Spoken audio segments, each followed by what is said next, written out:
Bud versus Canelo was hot garbage, rigged, and Canelo was obviously paid off because turkey's bad for boxing.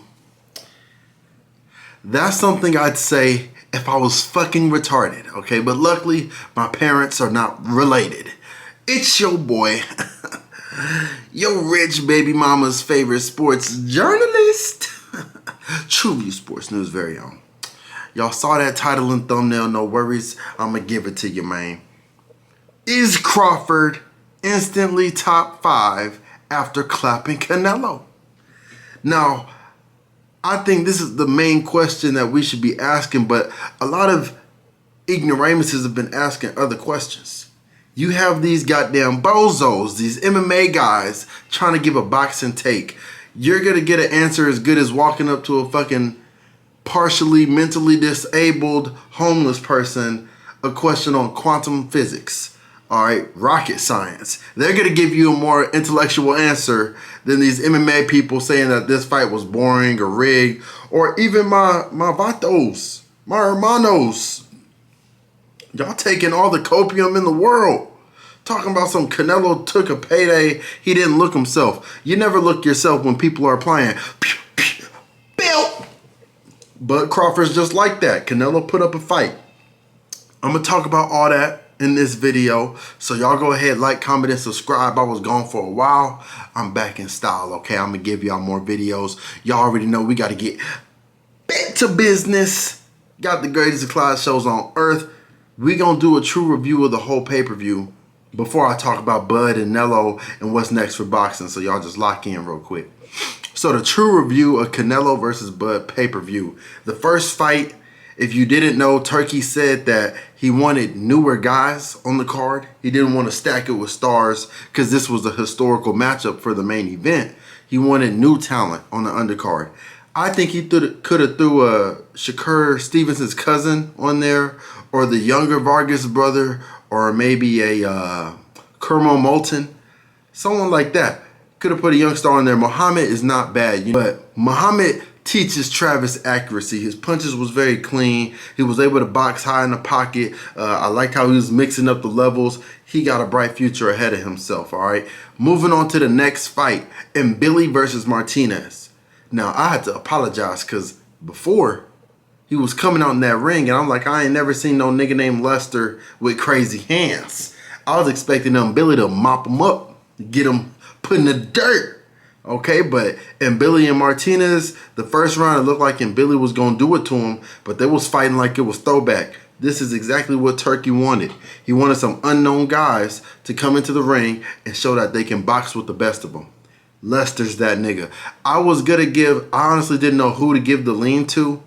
I kind of was feeling like towards the end of the fight, I was leaning a little bit more towards Lester because it looked like he was taking the later rounds and he started really controlling the style of the fight.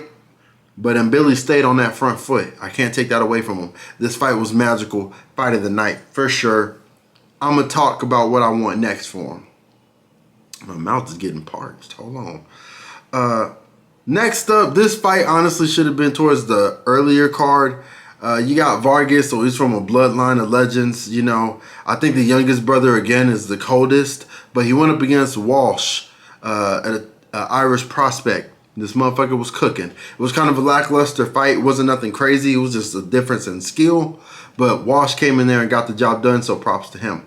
Now, the main event, I'm going to touch on it just a little bit.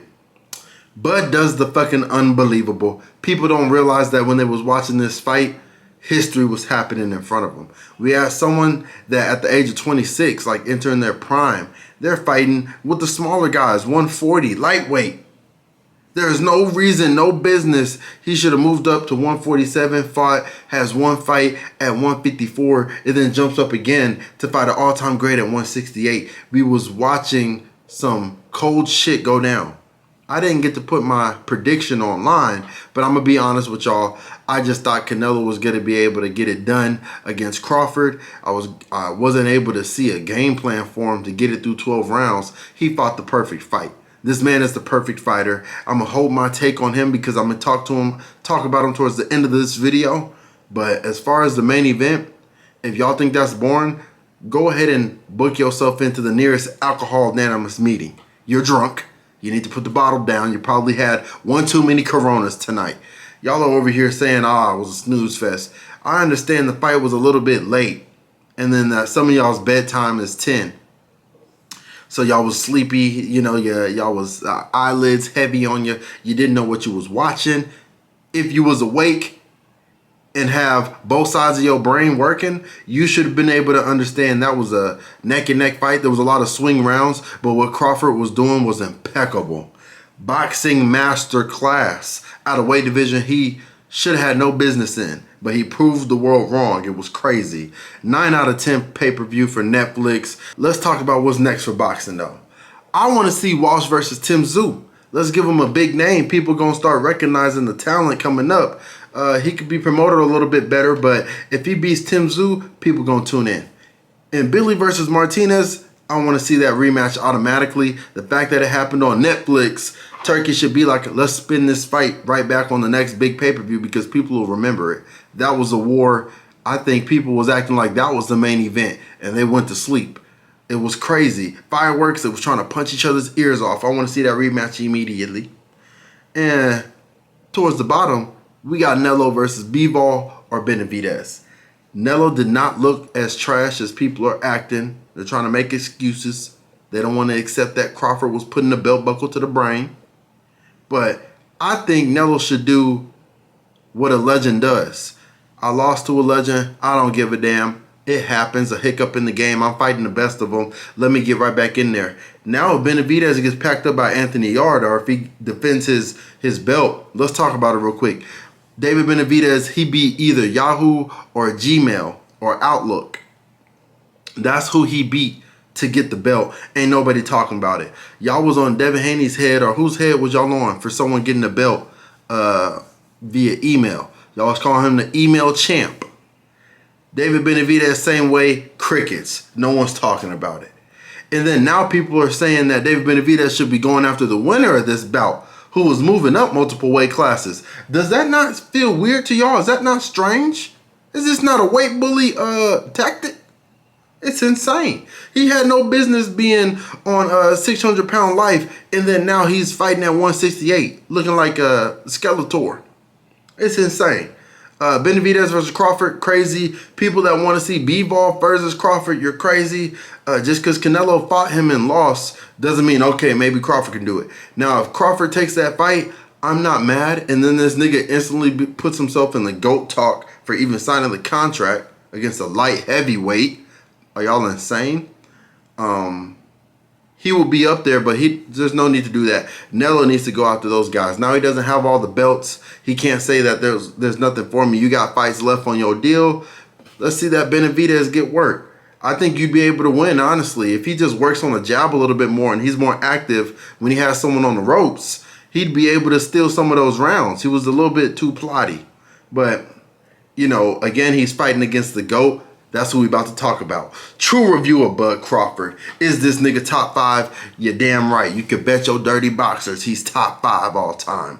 42-0 with 31 KOs. 3-time undisputed champ. Across 5 weight classes. His best skills, I could say speed.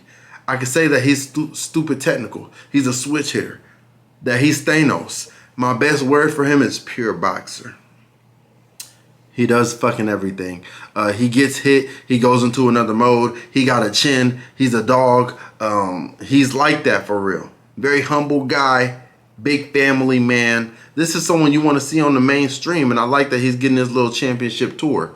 His best fights, y'all might not be familiar. I got Burns playing in the background. Don't sue me, YouTube. But Beltran was good. He had Gamboa spinning in the circle in the ring. Looking like sweetness off roll bounce. He packed up Gene in his own territory. Had him doing a stanky leg. He was eating a canvas sandwich. Victor Postal, technical. He was the karma for Jeff Horn because Jeff Horn robbed Manny Pacquiao. And then Benavidez Jr. That's maybe that's why I want Crawford to fight David Berger-Vides, because he beat up his big bro. I would want to see that fight. I'd be interested if he does honestly fight David Benavidez, because that's crazy. But this fight, I still watch it to this day. Very entertaining. He shellacked Amir Khan and Kell Brook, shitted on Sean Porter. I'm a Dallas native. He made Earl Spence hit that Dallas swag on him. He was dancing in the ring. The ref had to call it off, show mercy. Israel Madrimov, we got to give more flowers to him. Didn't have many fights. People was overlooking him. But the fact that he had a fight like that with Crawford, this nigga was kind of looking like a mini Triple G in there your first time watching it. So it was crazy. And then now he beat our boy Cinnamon. He beat Nello. A lot of people coping. But for the most part, a lot of people are appreciating this fight. I like that there wasn't no Mexican versus black bullshit going on. Maybe if it was on your algorithm, that's you. But for the most part, people was just happy that the Ghost was fighting. People accepted the loss for the most part. But on the other hand, people just crying, taking it crazy. Okay, Canelo lost to someone that got older but stronger and faster and more accurate. Crawford is really different. It's about risks that you take in boxing.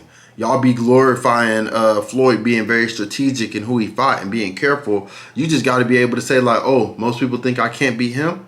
I think I can beat him. Let me prove it. Let me pull this belt out the loops. Someone's getting work. That's what Bud Crawford is about. He's the embodiment of old school boxing in the modern day era. He's the closest we got to it. If he fought a little bit more, it'd be even crazier. What's next for him? I'd like to see him at 160. Maybe go after that. I think he can fight as long as he fucking wants to. If he signs a contract, I'm not doubting him. It's motherfucking Bud Crawford. He top 5. Where do I put him exactly is too objective. I'm going to maybe do a video about it. So y'all like, comment, and subscribe for show. Hit that notification bell and maybe you'll catch me on the flip side.